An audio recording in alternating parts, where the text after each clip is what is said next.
Hello and welcome to another episode of a Brothers Creed podcast where we talk about motivation, experiences, and we explore the world around us. We're the Thomas Brothers, and I'm Jared.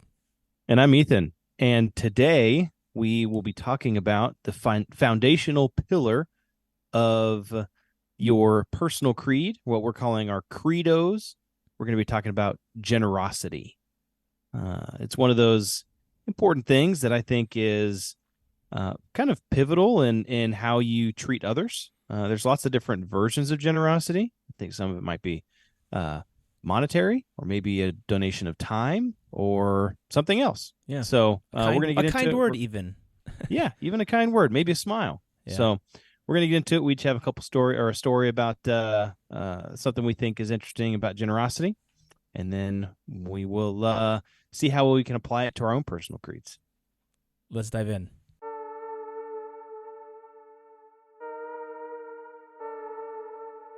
Yeah, I'm thinking I'm back. Most valuable commodity I know of is information. And that, my friends, is called integrity. That's called courage. Now that's the stuff leaders should be made of. Either you're somebody or you're nobody. You're not the devil. You're practice.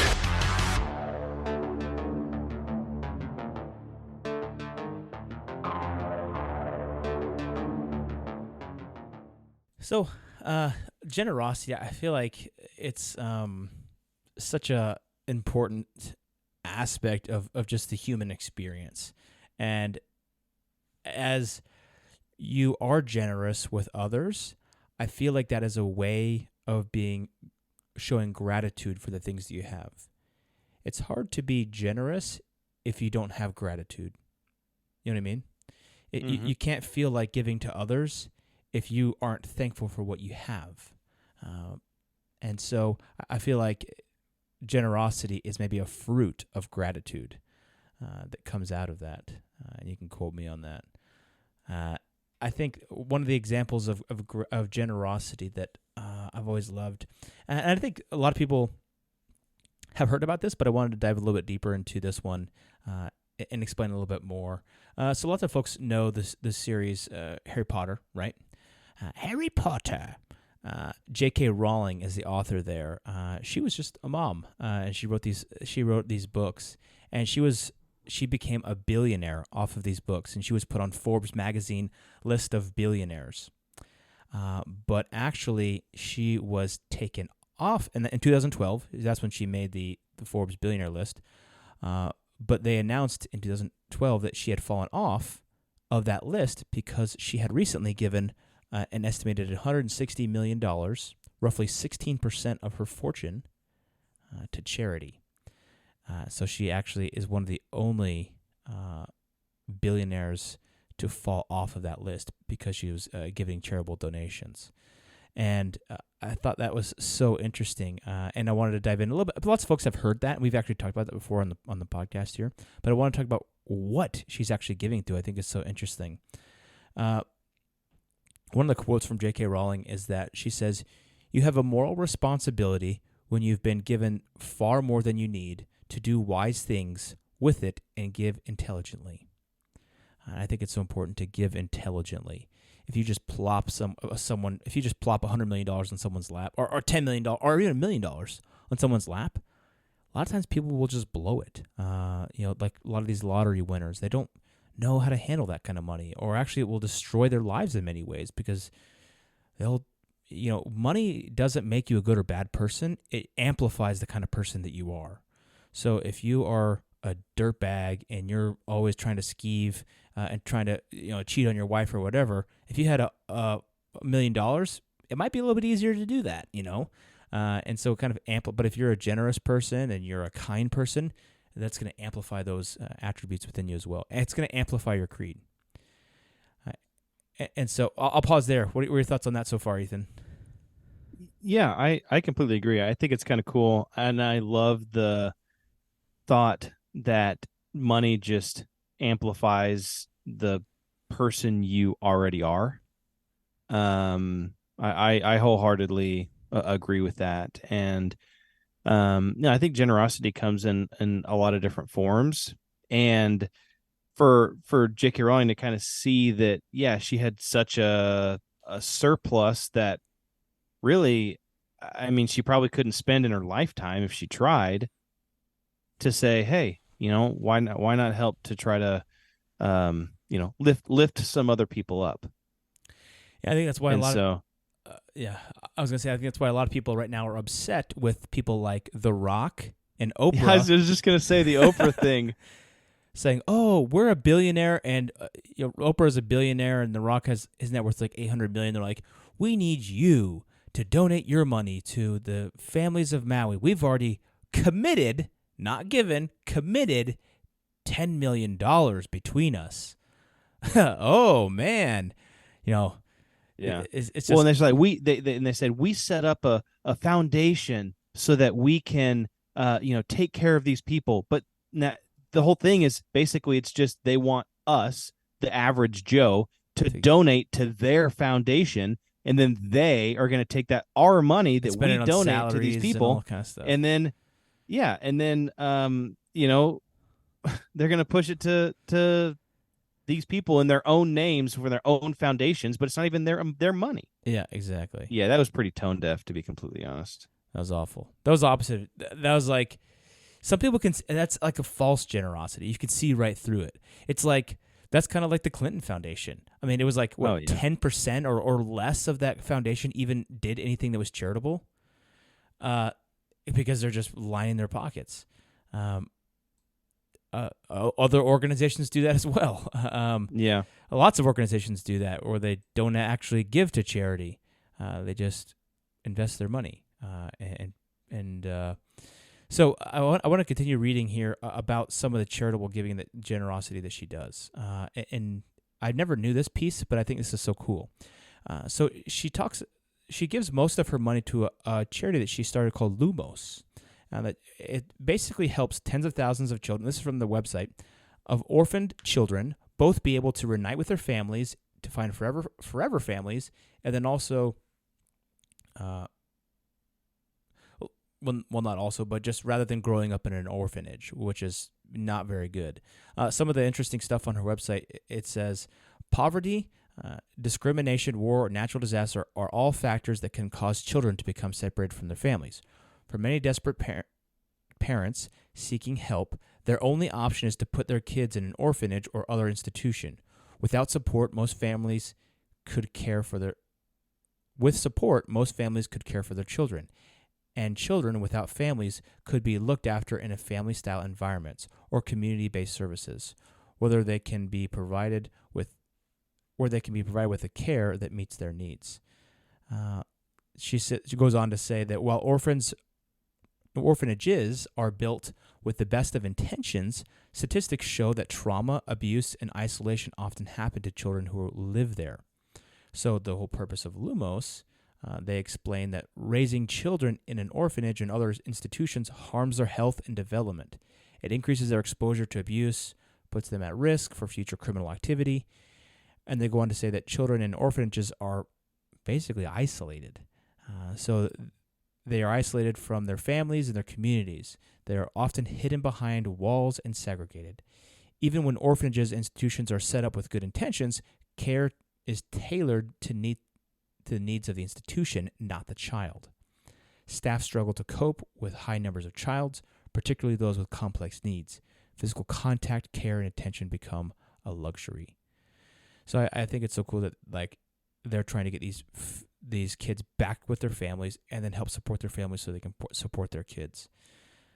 So this is one attribute of charity that I think is so important. Something that's interesting for me recently is I really started thinking about charity differently. In the past, I had viewed it just me giving money to my church was charity, but I don't necessarily believe that anymore.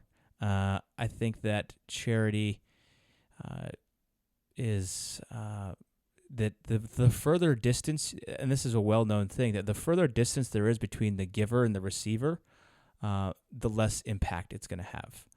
And so I think it's so important to give of your time and also of your means, whether that be money or whatnot, to opportunities as locally and to indirectly, if possible, to find opportunities where if someone is, if you know someone, I mean, you're hard pressed nowadays.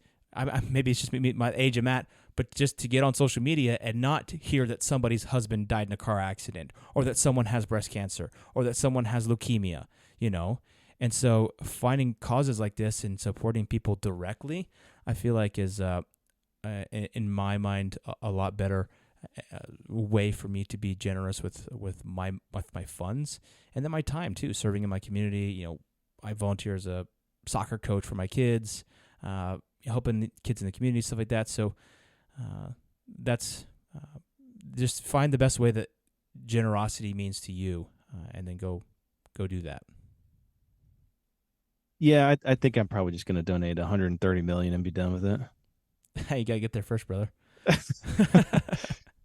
No, I completely agree. I think we're not all billionaires to be able to throw a positive weight around, right? With that type of funds, but I liked what you said about how the closer to home really you can make the largest impact, whether that's time or whatever else it might be, whatever monetary funds that maybe you're able or willing to contribute to potentially a local cause, or whatever it may be. I think that's definitely admirable, and I 100% agree in the fact that people that are truly grateful for what they have are probably more generous with the things that they give and the charity that they give. So the story that I have is about a guy who gave more than money could afford. He gave the gift of life, let's say. Oh. So Eddie McCarthy was a math teacher in Whitmer High School in Toledo, Ohio. He taught one of his students. This was in high school. I think it was like 9th grade or something like that. He taught geometry. He was a math teacher. And one of his students' name was Roman McCormick. And he had taught him the previous year. And this is actually happening. This is actually happening right now, but it's talking about last year. So last year, he had taught this boy Roman in his class, and Roman actually suffers. He's actually a sophomore in high school. He suffers from a disease that's called branchiotoleranal, or BOR for short. Bohr syndrome. It is a rare hereditary condition that affects tissue development, and it causes tissue development specifically in two areas, one or the other. It's in the ear or in the kidneys. And so Roman, he actually had these malformations of his kidneys, and his kidneys did not function properly. So over time, as he got a little bit older, leading up to his sophomore year, his BOR syndrome worsened, and it led to stage 4 kidney disease for him as a sophomore in high school. And so he was on the list for a donor, but it wasn't looking promising, especially in their area or however the donor list is set up. So it appeared that he would lose his kidneys, complete kidney function, and have to go on daily dialysis. And I mean, that's just a life destroyer. Yeah, that's your quality of life just decreases. I mean, really, that's like a ticking time bomb on your life. Yeah. So he needed a kidney transplant, and I'm pretty sure you can see where this is going. But Mrs. Red, who is Roman's mother, and father, Dan, they decided to reach out to kind of the outside world, let's say, for help. So they went to some of the local news stations. They're just trying to build up, like, they're basically asking for charity, right? They're asking for people, is there anyone that can help us? And so they went to the news stations, a couple different ones in Toledo and kind of the surrounding areas. And so they ran these stories in the newspaper, or I mean on TV and everything else. And they set up a thing to where you could come and you could get tested anonymously to see if you were a match. And so the mom said the story was pretty much our cry for help to get a donor, to get people to want to donate, to be live donors. She said that our goal was to get a live donor because a kidney from a live donor lasts significantly longer, and the possibility of your body accepting a kidney from a live donor was like significantly higher than from a deceased donor. So they're just pleading for help. Hopefully someone would reach out. So they ended up running this story, and the teacher, Eddie is his name, Eddie McCarthy, he saw this story, and he didn't really kind of dwell on it too much. He was just kind of like, oh, that's interesting. And he didn't actually realize who it was. So in mid-February of last year, he had one of his friends reached out to him, who was another teacher, and said, hey, didn't you have this kid in your class? And he recognized, oh yeah, I did have that kid last year in my geometry class. And so he said, and then the next day, or maybe the day after that, and this is from the teacher, he said, I went and got tested. He was just curious. He said, we were a match, and then I just kept going back to the hospital and kept doing all the tests that you have to do. And I kept coming back healthy, and it shows that I was a perfect match for him. And so this teacher, and all this is done anonymously. And so this teacher, he decided that, I'll read what he says here. He says, when I originally signed up, you don't think I'm going to donate my kidney. You just go into it thinking, let's see if it's a match. Let's see if it works. And then it just worked. And he says, it's pretty crazy that in the end, he says it's pretty crazy that the end, it ends up being, that I was his teacher. I know that there are a bunch of other people that probably started the process as well, but we were a perfect match. It doesn't always work out, but I'm glad this did. So obviously he decided to donate his kidney, or one of his kidneys, to this former student of his. Yeah. And the mom said, the dad said, the fact that my son was able to get a donor just means the world to me. I will never be able to thank him, talking about Eddie, the teacher, enough for everything that he has done for us. He is a wonderful human being.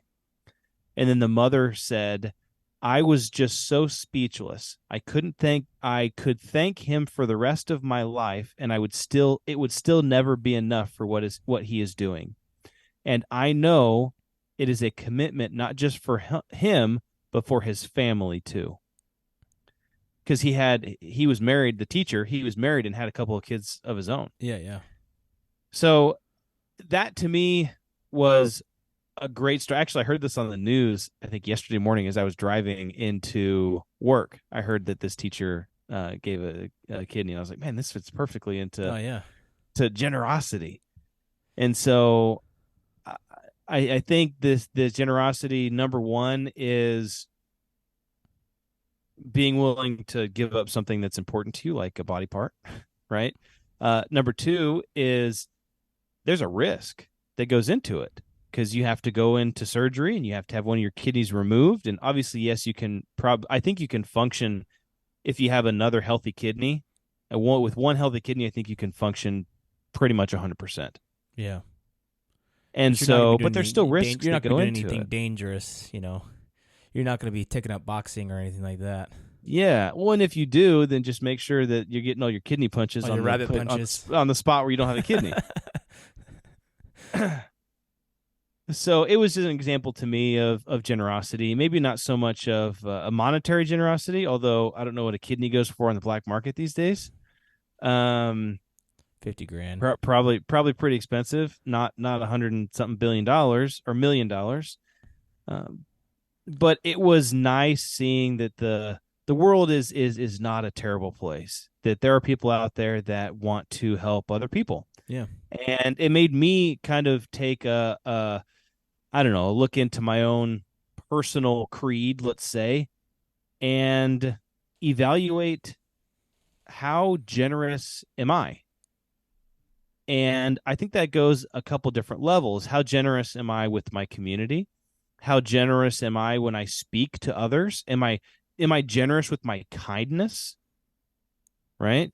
Mhm. I think also it can go into how generous am I with my children?